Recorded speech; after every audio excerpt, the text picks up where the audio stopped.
my life, I think at the age of 13 thereabouts, I remember vividly because I don't forget things in Yori. I can tell you the scene as it happened. I came out from secondary school, I think I was in JS1.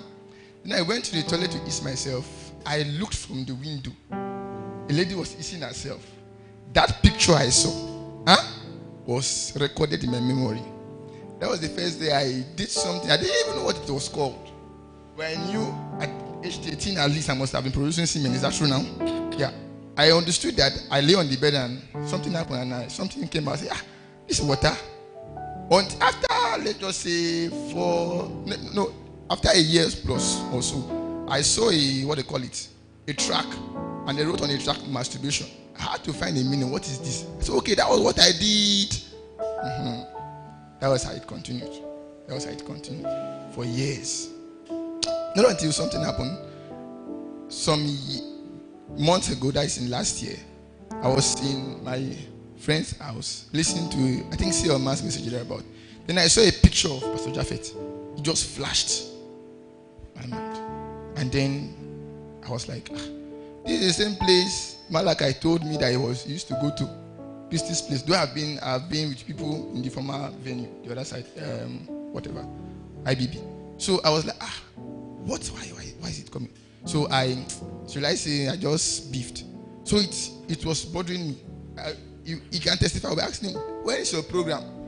There was a day I came for Bible study. And Bible study doesn't prophesy. Pastor doesn't prophesy Bible study. But he said, you're a man of God. That would have been a lot of ventilation to say, man of God, let me. But when he said, I have a long story for you. Me, I said, I have something to tell you too. So when I met him, I said, I have something to tell you too. So perhaps he wanted to tell me, man of God, something. But me, I have what to tell you too about the man of God.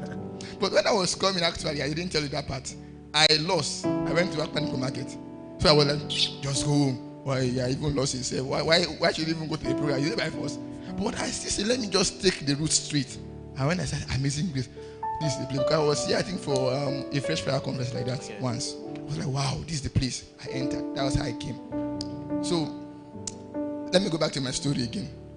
So, the masturbation progressed into having girlfriends and doing stuff like that, immorality, fornication. And it didn't also stop there. Okay, I never had anything immoral with the girl I was having girlfriend. I was, with church things now. My father was a pastor in Deeper Life. So I was his pastor's boy. I started preaching on the pulpit at a very tender age. They will call me small GS. Because I will preach. I will preach and do counseling after service. Yes. Because I was the youngest as a worker then. Wow. But I was like a pastor to them. Yes. People will call me their children after service. Pray for this one. He has stubborn head. But I was the one that has stubborn head. They will say, no, let's do combine. Because I was under a pastor that has a family in the city. So he used to leave the village to the city almost every weekend. That is if he wants to. So they will say, let's do combine. The group pastor will say, no combine. There's a pastor in the church. Let him preach. That was how I started preaching on Sunday service. But they never knew that this pastor had a struggle. I almost let them know my struggle one night. We were praying I was very small. I was leading adult people, women, my mother's age mate. So one night we were praying and the power of God came down there. It was manifesting and the rest of it. So I told the man, wait. Pray for me. I need prayer. If I fall, I didn't tell them that I used to fall. I said, if I fall, all this manifestation will end. I need prayer. So I didn't even know. I didn't give them prayer points. So they didn't even know what they were praying for. Maybe they were praying to give him grace to do this thing more for us. Not knowing that they would have been praying. Most times I'll go to church. They will say, lead. I will say, I'm not well. They don't understand that it was spiritual sickness, not. So it graduated from that to going to what they call it, Botel. Somebody say, wow. Let's talk about it. So I'll be going there. Until when I met Pastor, I said, when I went to his office the first day, he was like, tell me what you came to tell me. I said, no, you tell me your own. So he said, tell me. I had to tell him. Then he said, God says you should pay attention to me. That was where I started accountability. But something happened. I was not fully accountable. One time I will not come. He will tell me, see me 3 times in a week. I may not even come for the whole week. By this time, he was already sleeping with women, brutals. Campus pastor, but he'll be sleeping. How many times was that happening every week? As often as possible. I lost count. Yeah, kind of. As often as possible. Up to a point that he will not even want to keep money around him, because if he keeps any money on his pocket. Yes, that's true. Tell them about it. That's true. That I may not want to go out in the evening. There was a time in Edo State that if I should go out in the evening, I know something will happen. So I was working as a teacher. So if I come back from school, I go to my mommy's place of work. She works with the civil service. And I want to follow her back home. Not because I don't have transport, but carry me back home yourself. Let me know branch. So when she take me back home, I will go inside my room and stay there till the following morning. I'm not marking script. I don't write lesson note. I was the head teacher, so I don't write lesson note. I will just go and sleep till because if I leave the house that evening. Because I want us to know that it's not just people that are coming for brokenness, that who God has also healed.